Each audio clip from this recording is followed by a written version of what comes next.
So when we're giving a breastfed baby a bottle, we want to make sure that we are pace feeding it because it mimics the way that the baby breastfeeds.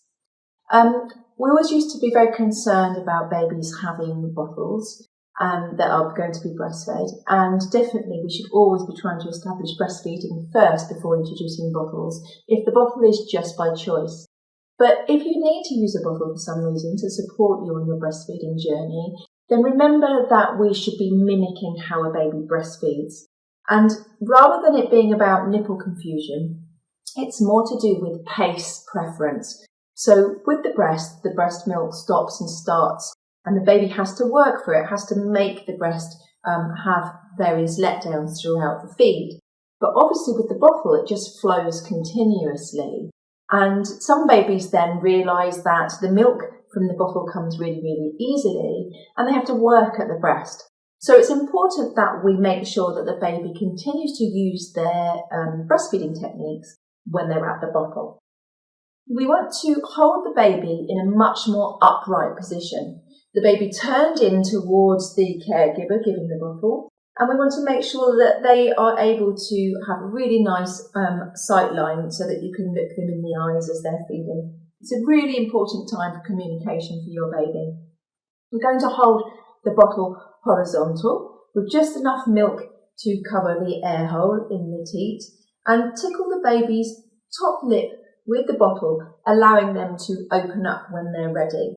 When the baby's ready, you can pop the teat into their mouth and then allow them to take the milk. But we want them to have a really nice, steady suck and swallow with their opportunities to breathe as they feed. If you find that your baby is gulping, suck, swallow, suck, swallow, suck, swallow, they'll then need to just take some breath and recover.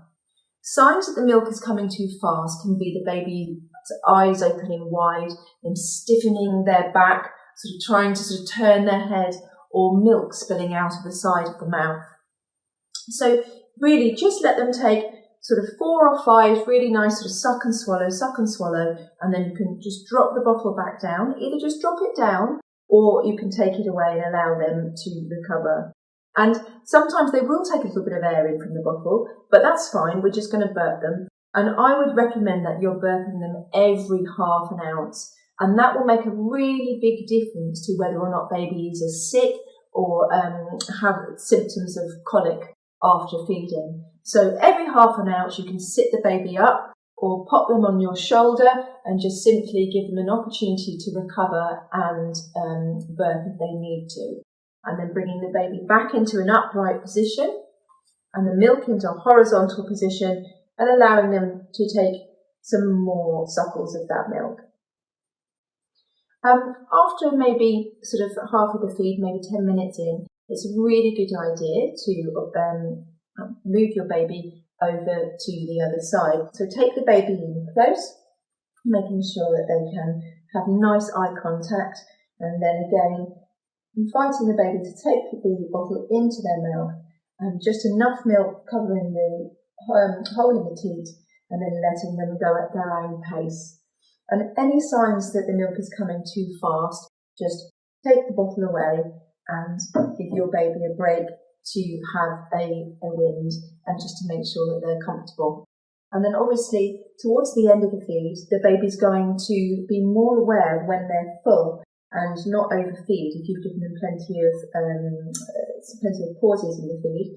So if we start to offer the teat back and the baby is turning its head away, or is even sort of putting its hands up and pushing the teat or pursing its lips, then the baby's had enough.